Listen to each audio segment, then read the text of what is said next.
The Father Moment by Caligastia Lanonandek.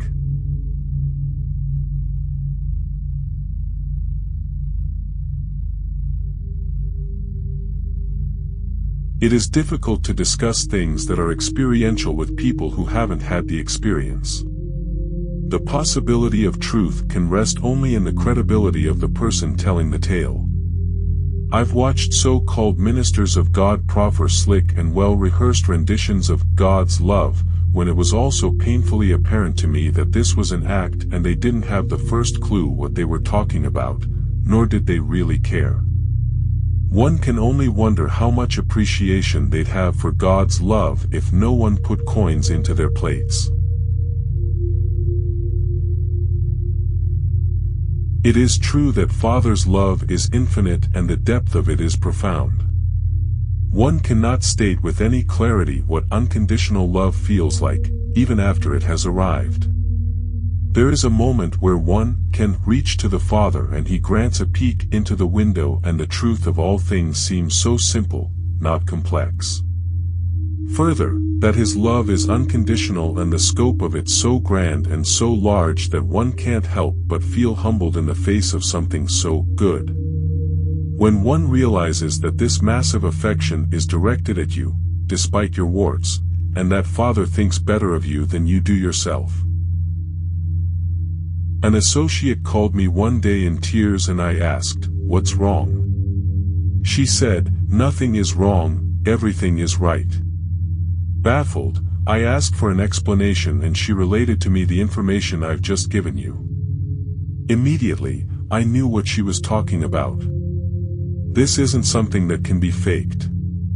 Once one receives the Father moment, it alters the way you see things forever.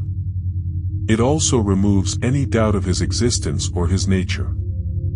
Father no longer resides in the realm of a belief but is, instead, a hard fact. Now, the cynic would demand proof. A little miracle. From experience I've learned that no amount of proving will ever be sufficient to change the heart of a cynic.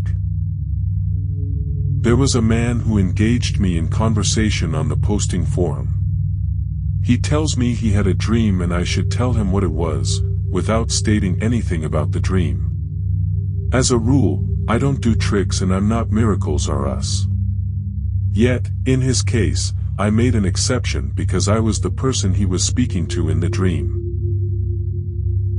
I told him that I had a conversation with a man who held me in the highest contempt. It would be more accurate to say that I was trying to have a conversation with this person. Yet, his angst with me made communication impossible. He was the man. From this point, he shut up and left the forum. How this man became so barren and so bitter, I don't know. Free will always factors into the equation here. The truth can only be offered, not imposed.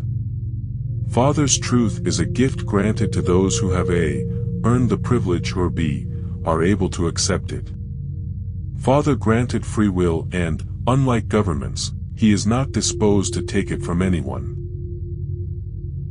Father is the author of truth. Religion is an invention of man. Frequently, depending upon the subject, the two can be one and the same whilst at other times the interpretations of men deviate greatly from the truth. Religion can be a valid guide and journey to ascendancy, but because of the errors of men, there is a glass ceiling beyond which only a few can pass. Father didn't create this, man did.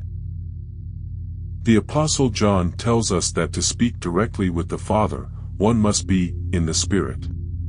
Yet, how many churches teach this skill? The limitations of a ministry becomes obvious when those ministers themselves cannot practice it. Thus, they can't teach what they themselves can't do.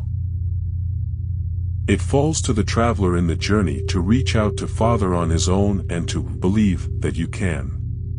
Good living, honesty and integrity, service to the truth, is the road and, as it happens, this is the same road to ascendancy.